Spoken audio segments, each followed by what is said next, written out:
Antum di Filipina, antum Filipina ya? Antum di Filipina sudah pesantren di sana? Pakai. Udah pesantren belum? Udah. Berapa lama di sana? Kami satu pondok. Satu pondok? Iya, tiga tahun mondok. 3 tahun di Filipina? Iya, 3 tahun. Sudah dapat berapa juz di sana hafalan? Udah sugro. Sudah selesai? Ya. Oh, sudah ngajar? Sudah ngajar, udah ustaz di sana ya? Itu di daerah Moro ya? Filipina Selatan ya? Iya. Yang dulu konflik itu? Yang dulu perang itu bukan? Yang perang tahun 2017? Iya. Jauh dari tempat kami. Tapi ya, saya sempat di situ. Tempat situ juga? Iya. Itu mayoritas muslim situ? Kalau Filipina keseluruhan itu mayoritasnya Kristen. Kristen Katolik ya? Katolik. Muslimnya ya di mana-mana aja muslim? Di provinsi mana aja? Muslimnya ya di Mindanao. Karena Filipina dibagi 3. Ada Luzon, ada Visayas, dan ada Mindanao. Yang di Mindanao ini ya di situ kebanyakan Islam, tapi campur. Ya, ada juga Kristennya. Ada juga Kristen ya? Atau bisa mayoritas Muslim? Tidak. Enggak juga? Enggak. Terus antum dari ceritanya gimana dari Filipina kok pengen pesantren di Indonesia, di Jawa Timur, dapat kabar dari mana? Karena di Filipina tuh umumnya pondok di Filipina itu cuma belajar Quran tok. Quran. Kalau belajar alim itu sampai kelas 3, kelas 4, mentoknya kelas 5. Nanti lanjutnya ke sini. Itu rata-rata pondok yang sampai kelas 5, kelas 4, kelas 5 itu cuma 2. Ada ke Pakistan dan ada ke Indonesia. Jadi kami alhamdulillah diarahkan ke sini, ke Indonesia, karena kiai kami pernah lulus di Temboro. Ya, dan kami ngajar di pondoknya sampai kami minta mondok di Temboro. Alhamdulillah diizin juga. Dari apa tadi? Dari Mindanao ya? Dari Mindanao. Kalau mau terbang ke sini dari Mindanao ke ibu kota Filipina itu apa? Dari tempat kami Sibutu, kampung Sibutu itu, Pulau Sibutu itu dekat di Sabah, Malaysia. Itu cuma 1 jam, kira-kira 1 jam dekatnya ke Sabah. Jadi kan langsung ke Sabah? Enggak. Manila dulu? Ya, kami lewat kapal dulu dari pulau kami ke provinsi. Itu 4 jam sampai 5 jam. Kapal laut. Dan sampai ke provinsi itu sehari di situ nunggu flightnya, terbangnya nunggu flight ke Zamboanga. Itu region Armaah. Berapa jauh dari situ? Itu selama 2 jam 3 jam lah saya. Pakai darat? Mobil? Plane. Pesawat. Iya. Sampai ke? Dari provinsinya Tawi-Tawi sampai ke Zamboanga Armaah itu 2 jam 3 jam pakai pesawat. Terus dari Zamboanga ke Manila itu ibu kotanya. Dari Zamboanga ke ibu kotanya Filipina itu 5 jam 6 jam. Iya. Pakai pesawat. 5 jam 6 jam ke situ. Terus dari ibu kota Manila ke KL itu 6 jam sampai 7 jam. Terus pesawat juga dari KL ke Surabaya 2 jam 3 jam. Terus baru sampai ke Temboro. Pak, dengarkan Pak, para pemuda perjuangan untuk menuntut ilmu. Masya Allah. Mereka negaranya minoritas, Islamnya kurang, pesantren juga baru ada sampai kelas 4, terus itu udah mentok, nggak ada lagi, dia harus ke Pakistan, di Indonesia. Maka kita semangat untuk anak-anak kita nih. Udah kita udah tua-tua mah udah habis lah garis kota. Kita harus punya semangat anak-anak kita, cucu-cucu kita. Cucu-cucu kita siapkan. Nah, kalau semerga dari Filipina coba kita udah kita pesantren dari Sumatera sampai ke mana pesantren? Masya Allah. Sekarang di Temboro udah 2 tahun. 2 tahun. Rencana berapa tahun Temboro? Sampai 8 sampai 10 tahun. Sampai tahun, Masya Allah. Gak ada masalah, makan dan lain-lain sama ya? Sama. Gak ada masalah. Gimana, senang tinggal di Indonesia? Senang. Ya, alhamdulillah. Antum sama? Satu sana? sepupu. Oh, sepupu. Antum udah habis juga. Ya, sama. Mereka udah pada habis dari sana sudah habis. Iya. Oh. Tinggal di sini alim bahasa Arab kitab-kitab ya. Oke, alhamdulillah. Pak, antum bicara. Ini. Oh, kasih mic. Nih, mic-nya ini.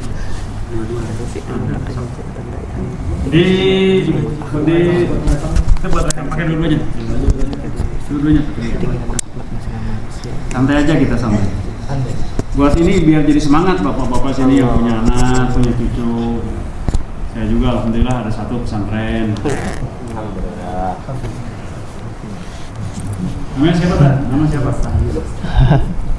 Oh, Nama saya Mustaqim. Iya, dari Kamboja. Saya pernah ke Kamboja ya dulu ya. Di Kamboja tinggal di mana? Saya di Kampung Cham. Kampung Cham. Di Cham. Kampung Cham. Nah, itu dari Phnom Penh ibu kota ya? Ya, ibu berapa kota. Jauh? 3 jam lah. 3 jam. Ya, naik Pakai mobil. Ya. Nah, di sana sudah pesantren. Di mana? Di Kamboja sudah pesantren. Sudah belajar? Belum lagi. Oh, belum. Ya. Nol. Kemudian ceritanya Langsung ke Malaysia. Saya ke Malaysia. langsung Malaysia. Ya, di Malaysia belajar? tahfiz. Berapa lama? 2 tahun lah gitu. Sudah habis di Malaysia? Ya, udah. Alhamdulillah. Antum juga? Saya baru 15 Baru 15 di Malaysia. di Kamboja sana. Di Kamboja. Jadi di Kamboja sendiri ada pesantren. Ada. Di markas ada pesantren kan? Ada. Tapi belum banyak pesantren kayak di Malaysia di Indonesia belum. Belum. Antum justru pesantren di Malaysia. Ya. Di duduk mana Malaysia? Di Pahang. Pahang. Ya. Alhamdulillah. Antum sudah habis, antum di Markas. Ceritanya tertarik ke Indonesia dapat kabar dari mana? Dari alumni di sana. Saya ada alumni di kampung saya. Oh ada. Ya. Ada Selesai yang di sudah sini. pernah belajar juga Ya. di Temboro. Nah, terbang ke Temboro gimana ceritanya? Dari Phnom Penh ke mana dulu? Di Phnom Penh ke Malaysia dulu. Berapa jam? Kira-kira 1 jam setengah. 1 jam setengah. 2 jam setengah. 1 jam setengah. 1 jam setengah ke pesawat. Ya. Sampai Itu ke KL. Dari KL ke Indonesia, Surabaya. langsung Surabaya. Ya. Pakai Air Asia ya? Ya. Pakai Air Asia dari Surabaya ke Temboro berapa jam? 5 jam. Hah? 4 jam 5 jam. 5 jam ya? Ya. Nah, di Temboro sudah berapa lama? Hampir 2 tahun. 2 tahun. Ya. Sekarang sudah habis belum? Hafiz sudah. Sudah habis. Antum sudah nambah di Temboro?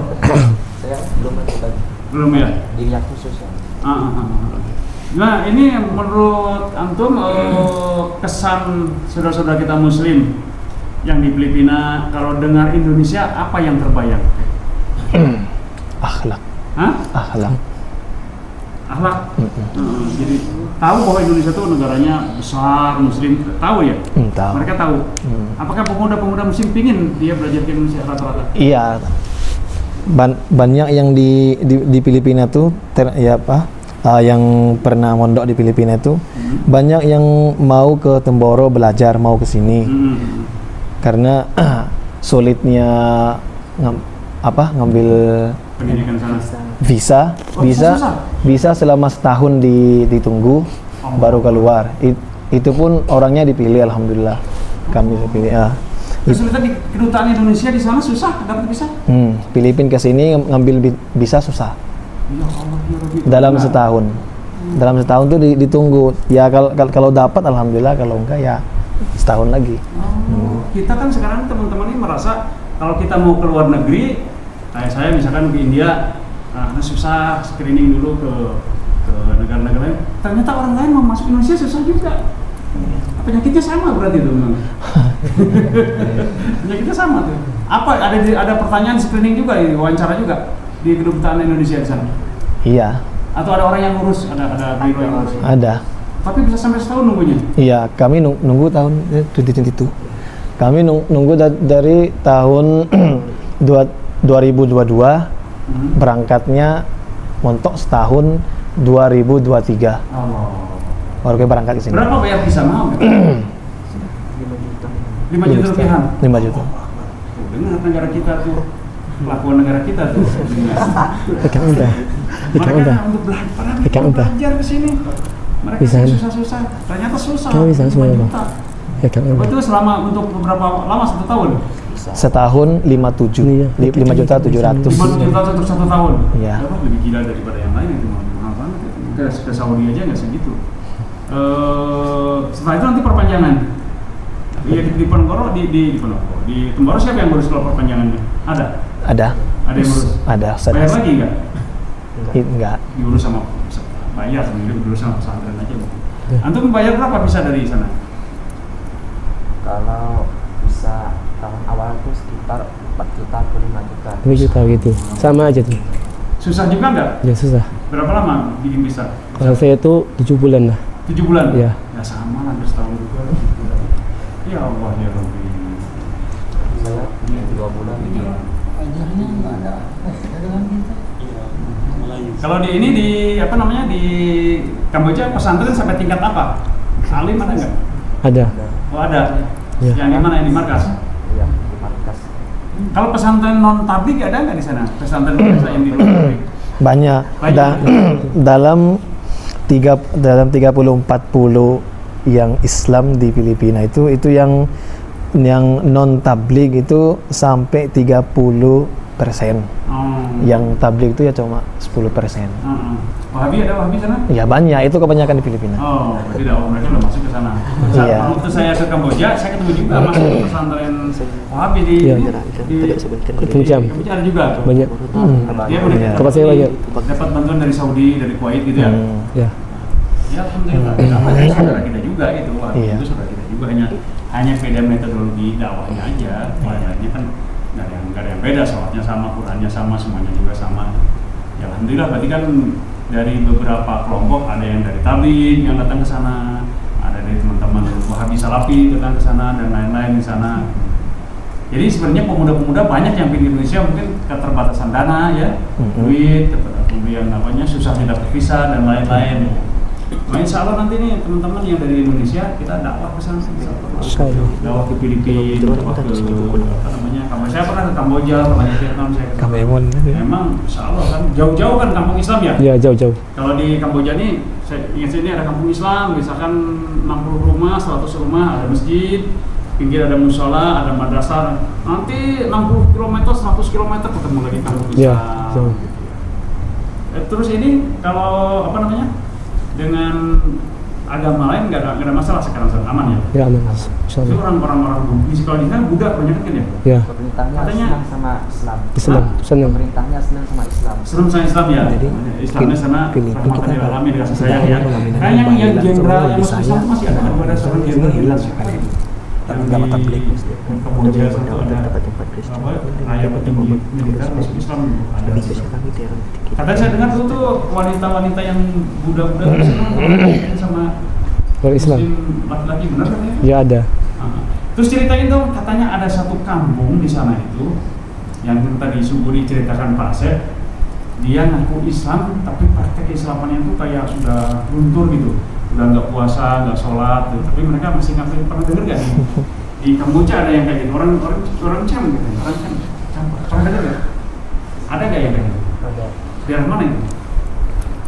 Pernah ketemu nggak? Pernah berinteraksi? Itu Kampung Senang ada, Kampung Senang. Hah? Kampung Senang tuh daerah jauh di tempat saya. Jauhnya? Ya. Oh. Jadi katanya di sana tuh ada mereka tuh yang dulunya tuh Islam, tapi mungkin karena nggak ada dakwah, mereka udah luntur Islamnya, identitasnya masih Islam, tapi amaliyahnya sudah hilang. Udah hilang tuh. Udah campur aduk dengan agama lain gitu, dengan Buddha dengan lain. Kalau di Filipina gimana? Apa dengan orang-orang Katolik nggak ada masalah? Ada. Ada Kalau tabligh ini kalau berdakwah di bagian Mindanao itu masih aman. Aman. Iya. Kalau dakwah di Visayas sama Luzon itu berdakwah di situ dikirain teroris. Oh, ini teroris. Itu bahkan diusir setiap kita pindah masjid ya ada pengusiran. Boleh pakai jubah, pakai jenggot. Iya, pakai jubah itu heran sekali. Itu karena ini kalau ditanya, kamu muslim nggak? Ya saya muslim. Pasti ujung-ujungnya itu ini teroris. Oh, Masya Allah. Iya. Itu di Visayas sama Luzon, muslim tabligh di situ nggak terlalu bebas mendakwah. Oh iya. Tapi pemerintah sudah tahu pasti, kalau pemerintah ini tahu, mereka intelijen tahu lah. Intelijen tahu. Ini nggak ada masalah kayak gitu ya. Tapi sekarang secara keseluruhan aman ya, sudah nggak ada perang-perang. Relatif. Enggak. Jadi juga, masih tiga tempat itu tiga tempat itu nggak apa, perangnya itu nggak berhenti. Oh, masih mereka ingin merdeka mereka soalnya ya. Ya udahlah, itu urusan mereka. Yang penting antum siapa masuk ke sini belajar sungguh-sungguh. Insyaallah. Mumpung belum tentu kesempatan ini diberikan Allah kepada orang lain. Untuk punya kesempatan datang ke Indonesia, berinteraksi sama-sama dengan teman-teman Indonesia, belajar sama-sama, nanti pulang ke sana dakwah di sana. Amin. Amin, insyaallah. Lagi untuk Kamboja, apalagi kalau Vietnam, masya Allah, Vietnam itu masih dikit sekali di sana. Dikit, iya. Ke sana ya. Ini penyemangat buat kita ya. Insyaallah. Yang bapak-bapak udah tua-tua punya anak, punya cucu, niat minimal 1 anak atau cucu kita pesantren. Nah, supaya bisa anak pesantren, orang tuanya harus nyantri dulu. Kalau orang tuanya tidak nyantri dalam tanda petik ya, nggak akan bisa, nggak akan nyambung, nggak akan betah anaknya. Banyak yang berguguran. Ya, kalau anak orang tuanya pingin pesantren anak, pergi ke sana nggak betah, apalah alasannya, makannya tidak enak lah, apanya buduk lah. Ini kan yang buduk nih santri ini sehat-sehat, cakep-cakep semua, nggak ada yang buduk nih, bersih nih. Yang selama ini santri disuruh buduk-buduk, tergantung anaknya lah, tergantung orangnya. Mereka udah gini-gini. Nah, nanti besok antum di sini kultum lagi, jelaskan keutamaan punya anak jadi hafiz Quran, bagaimana nanti akan memberikan syafaat kepada orang tuanya akan dikasih mahkota yang bercahaya. Ya, insyaallah ya. Insyaallah. Nah, ini kebetulan kita hari ini tuh ada sesepuh kita, Pak Haji Ade, ibundanya itu meninggal dunia. Alhamdulillah. Sebagian bapak-bapak tadi sudah takziah ke sana. Saya besok insyaallah pada subuh langsung berangkat ke sana. Kalian tetap aja program jalan. Besok bayan subuh jalan dengan bapak-bapak yang lain yang ada di sini. Ya, insyaallah ya. Insyaallah. Oke, ditutup silakan. Bismillahirrahmanirrahim. Waalaikumsalam warahmatullahi wabarakatuh.